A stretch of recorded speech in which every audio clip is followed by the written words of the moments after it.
preservação da identidade, valorização do patrimônio cultural, difusão de conhecimento, incentivo à criatividade, movimentação econômica e fomento ao turismo. Esses são alguns dos benefícios gerados pela produção audiovisual local. Para entendermos o atual cenário de cinema produzido aqui no Espírito Santo, convidamos para uma conversa o mestre em comunicação pela UFES, produtor cultural, cineasta e atual presidente da ABD Capixaba, Adriano Monteiro. Primeiramente, muito obrigado por ter aceitado essa conversa, Adriano.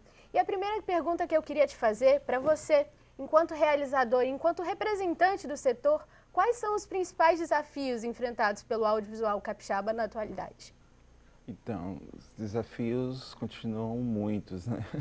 Mas na atual conjuntura, assim, né, desse processo de transformação, principalmente pós-pandemia, hoje a principal discussão que a gente faz na diretoria da BD é que a gente já alcançou um certo status aqui na produção atual, né, do Espírito Santo, que a gente necessita de uma política mesmo de audiovisual, voltada para o audiovisual, voltada para a construção de uma indústria, assim.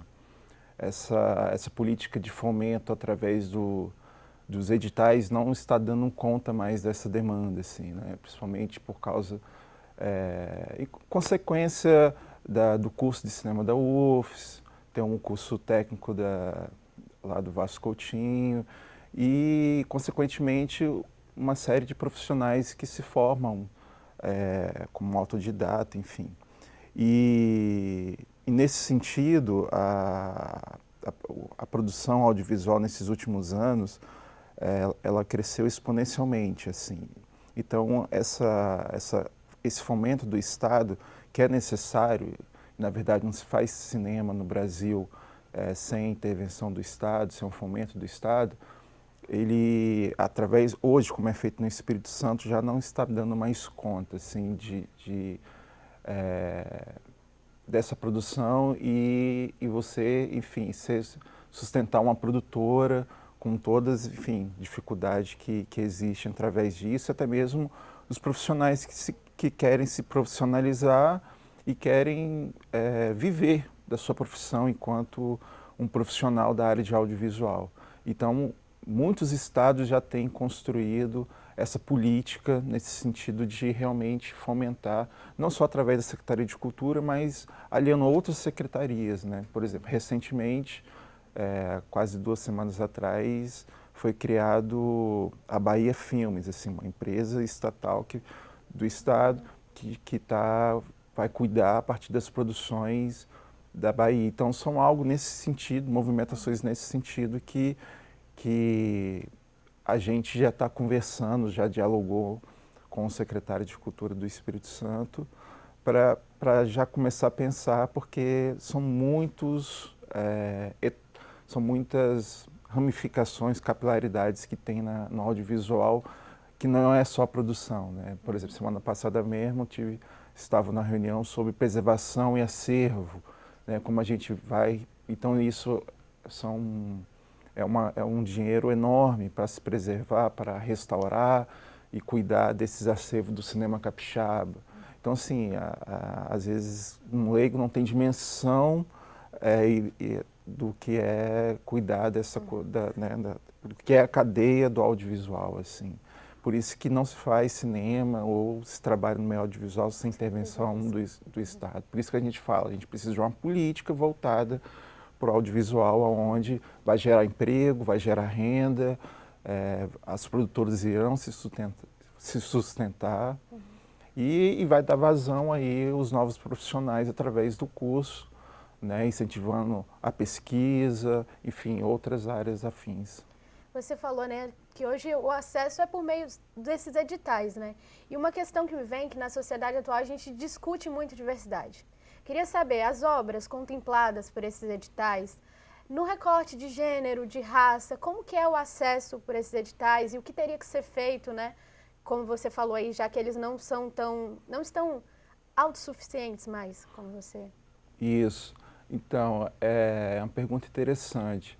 A partir de 2018, foi feito um longo debate, assim, porque era um momento, enfim, que a gente não imaginava o que iria acontecer, mas a gente estava aqui sonhando na possibilidade de parceria com a Ancine, onde essa parceria foi costurada no final desse longo debate, que foi os editais de arranjo regionais, né?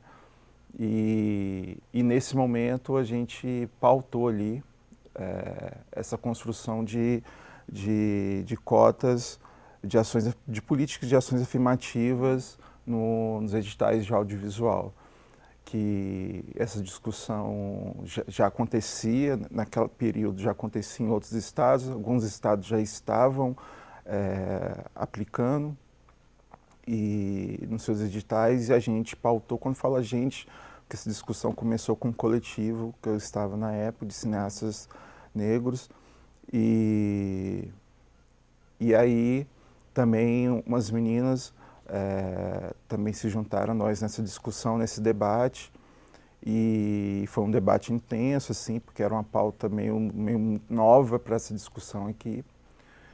E acabou sendo aprovada e a Secult acatou, passou pelo conselho, a Secult acatou, foi aprovada na procuradoria, enfim.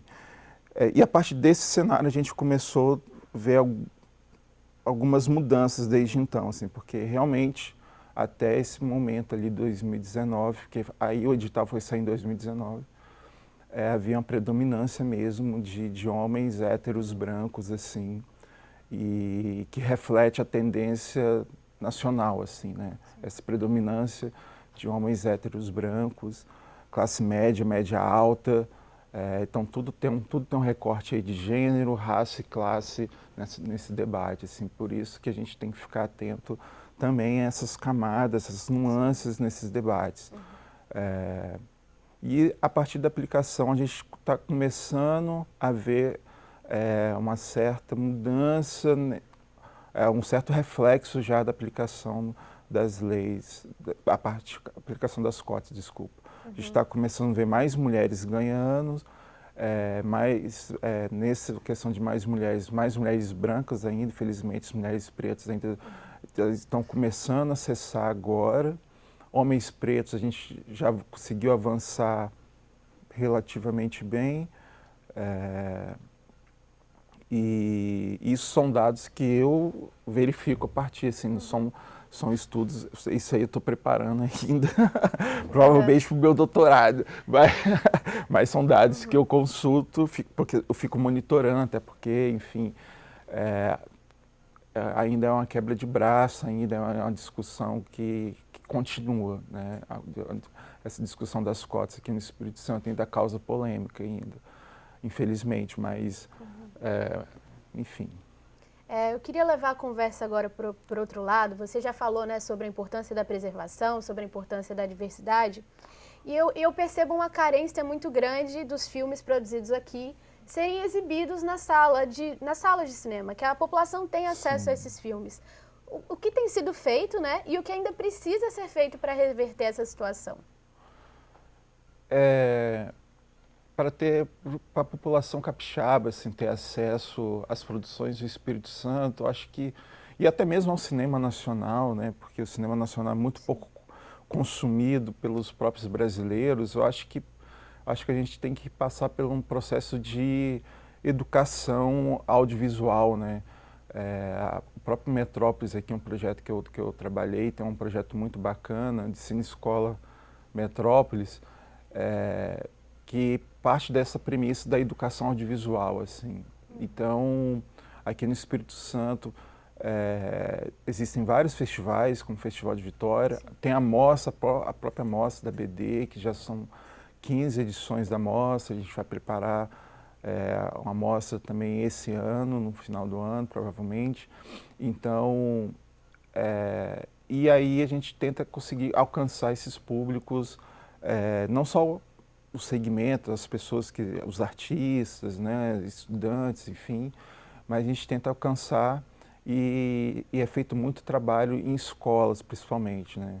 E aí tem um papel importante do Cineclube, não posso deixar aqui de mencionar, que trabalha em periferias, faz trabalho também em escolas, trabalhos comunitários, porque aí vai estimulando aguçando essa curiosidade de conhecer o trabalho capixaba e o cinema nacional de uma certa maneira. Por fim, Adriano, você como atual presidente da ABD Capixaba, como integrante de coletivos do setor, eu queria que você mencionasse a importância dessas entidades para o cenário. Sim. Então, aqui no estado, a ABD Capixaba, ela é uma das principais, talvez a mais importante entidade do audiovisual aqui no Espírito Santo. Existem outras entidades ligadas ao Cineclube, como a OCA, tem o Fórum do Audiovisual Capixaba também, que é até um evento, né, que a gente está para organizar. E a importância é que a gente está em diálogo, a entidade fica em diálogo direto com o poder público, né? Nesse caso, a Secult, ela que desenha os editais, então a gente geralmente é esse porta-voz, faz essa mediação com os profissionais, assim, né? Então eles chegam com a proposta, a gente pega essa proposta e faz assembleias com os profissionais para estar dialogando uma melhor proposta para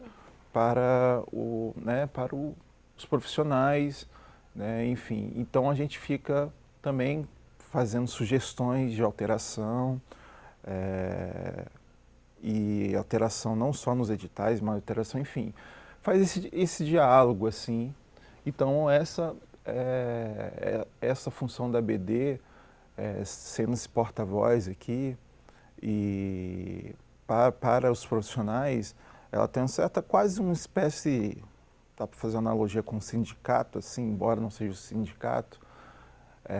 Tem os Sinais, que é o Sindicato de Produtoras também, é outra entidade importante, mas essa importância de ter uma entidade que dialoga com o poder público, que está sempre contribuindo com o debate, que está sempre ouvindo os associados, ouvindo a demanda, levando a demanda para o poder público e está nesse cabo de força ali, né, empurrando para lá, empurrando para cá e avançando. Eu acho que é assim que a gente vai construindo políticas públicas voltada para o audiovisual, como a gente estava discutindo aqui no início da nossa conversa, assim.